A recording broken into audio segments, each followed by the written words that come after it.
Hello दोस्तों, open software channel में आपका स्वागत है। मैं अमित शर्मा।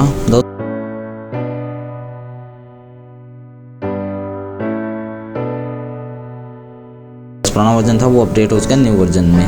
इसके लिए आपको अपडेट के लिए कहीं भी जाने की ज़रूरत नहीं है। जैसे आप डीजीपी ओपन करेंगे अपने आप ये डाउनलोड होके अपडेट हो जाएगा और आपसे जो कुछ इन्फॉर्मेशन दोबारा डालनी पड़ेगी आपको, जो आपने जो फर्स्ट टाइम हम रजिस्टर करते हैं डीजीपी को, वही इन्फॉर्मेशन दोबारा बैंक की डिटेल और जो फिंगरप्रिंट है वो दोबारा डालने पड़ेगा। उसके बाद ये आगे चलेगा। तो इसमें कुछ सर्विस नई ऐड हुई है और कुछ सिक्योरिटी फीचर नए ऐड किए मैं बता देता हूँ आपको क्या क्या ऐड किया है। सबसे पहले अपना जिन वाले भाइयों ने हमारा चैनल सब्सक्राइब नहीं किया है, प्लीज़ हमारे चैनल को सब्सक्राइब कर लें। जैसे ही आप हमारा चैनल ओपन करते हैं आपको ये रेड कलर का बटन दिखाई देता है, इस पर क्लिक करके आप हमारे चैनल को सब्सक्राइब कर सकते हैं। जिन्होंने कर लिया है उनका बहुत बहुत धन्यवाद। हमसे जो आपको लेटेस्ट अपडेट और न्यूज़ मिलती है वो मिलती रहे। चलिए दोस्तों चलते हैं। जो डीजीपी का वर्जन है, सबसे पहले आपको क्या करना है, डीजीपी पे क्लिक करना है। जैसे ही ओपन होता है यहीं पे अपडेट होगा। मैंने कर लिया है इसलिए नहीं आ रहा।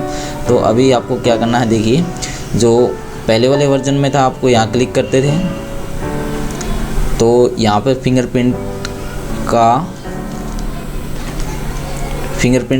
डिवाइस दिखाता था। तो यहाँ आपको अपना फिंगरप्रिंट डिवाइस स्कैन करके ही लॉगिन कर पाते थे, लेकिन अब इन्होंने ये फीचर हटा दिया है। तो इसके लिए एक शॉर्टकट तरीका दे दिया इन्होंने कि ताकि बार बार आपको फिंगरप्रिंट देने की जरूरत ना पड़े। यानी कि जब फर्स्ट टाइम आप ये डीजीपी अपडेट होने के बाद लॉगिन करोगे, एक बार आपसे फिंगरप्रिंट मांगेगा, फिर आपसे कहेगा कि जो आप पिन सेट करें अपना 6 अंकों का पिन सेट करना, आपको 6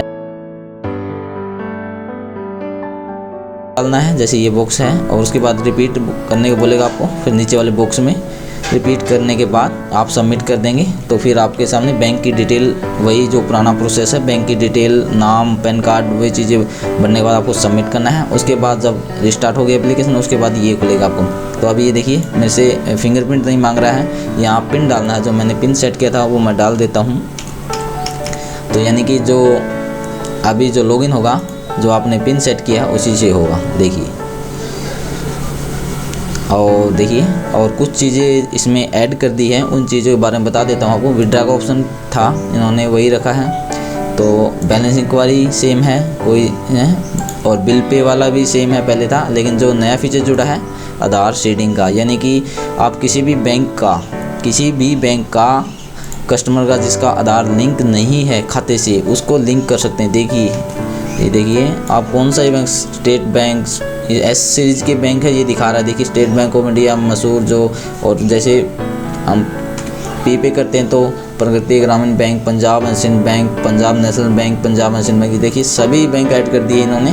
तो आप किसी भी बैंक का आधार कार्ड लिंक कर सकते हैं। जैसे ICICI, IDIB, इंडियन बैंक, जितने भी गवर्नमेंट प्राइवेट बैंक है सभी के इन्होंने बैंक आधार सीडिंग का ऑप्शन डीजीपी भी दे दिया। उसके बाद क्या डालना है दोस्तों, आपको यहाँ कस्टमर का अकाउंट नंबर डालना है। उसके बाद IFSC कोड, जिस ब्रांच में वो आधार लिंक करना चाहता है उसका। उसके बाद ये देखिए कुछ एडिशनल चीज़ें मांग ली गई हैं कि पैन कार्ड भी देना पड़ेगा। वैसे ज़रूरी नहीं है, अभी कंफर्म नहीं है कि ये मैंडेटरी है या नहीं, लेकिन यहाँ कहीं भी रेड का निशान नहीं दिया है, इसलिए कि ज़रूरी नहीं है। जो इन्फॉर्मेशन अवेलेबल हो जो ज़रूरी है, जैसे अकाउंट नंबर ज़रूरी है, IFSC कोड डाल सकते हैं आप, और कस्टमर का आधार नंबर ज़रूरी है, तो ये डालना ज़रूरी है। और उसके बाद अकाउंट होल्डर का नाम डाल सकते हैं, और ईमेल है तो डाल दें, और मोबाइल नंबर ज़रूरी है। देखिए ये देखिए अंडरलाइन दी हुई है बॉक्स के अंदर, तो ये चीज़ें ज़रूरी है। जैसे मोबाइल नंबर इन्होंने अंडरलाइन किया हुआ है, ये ज़रूरी है, और कस्टमर का आधार नंबर अंडरलाइन किया हुआ है, ये ज़रूरी है। और में किसी में भी अंडरलाइन नहीं है, यानी कि 2 चीज़ें तो ज़रूरी है, मोबाइल नंबर और कस्टमर का आधार नंबर। तो इन चीज़ों को तो आप बिल्कुल ही खाली छोड़ें, अकाउंट नंबर और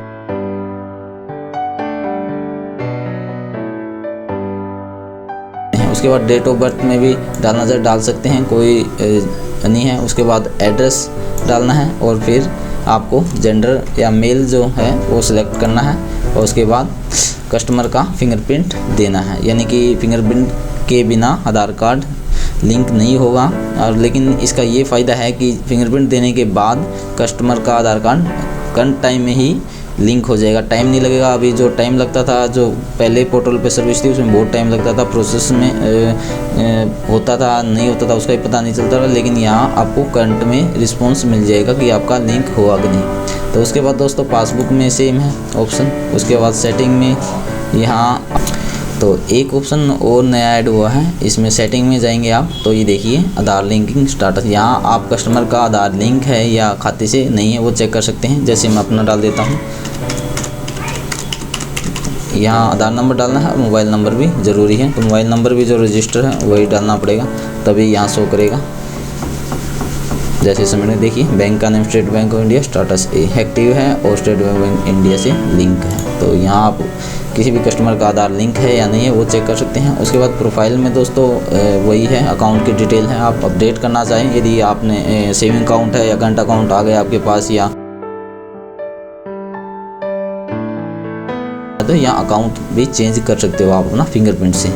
तो अकाउंट की डिटेल यदि आज कोई और है या कल अपडेट करना चाहो, जैसे भी है आपका, तो यहाँ अकाउंट की डिटेल आप अपडेट कर सकते हो। तो दोस्तों ये चीज़ें नई ऐड हुई है डिजीपे में। तो अभी डिपॉजिट वाला ऑप्शन तो अभी भी नहीं आया, तो इसका सभी विले भाई वेट कर रहे हैं, हम भी वेट कर रहे हैं, लेकिन जल्द ही शायद CSC ये भी प्रोवाइड करवा दें। तो धन्यवाद दोस्तों। और यदि आपने हमारा चैनल सब्सक्राइब नहीं किया है तो प्लीज़ हमारे चैनल को सब्सक्राइब कर लें, ताकि हमसे जो आपको लेटेस्ट अपडेट और न्यूज़ मिलती है वो मिलती रहे। धन्यवाद दोस्तों।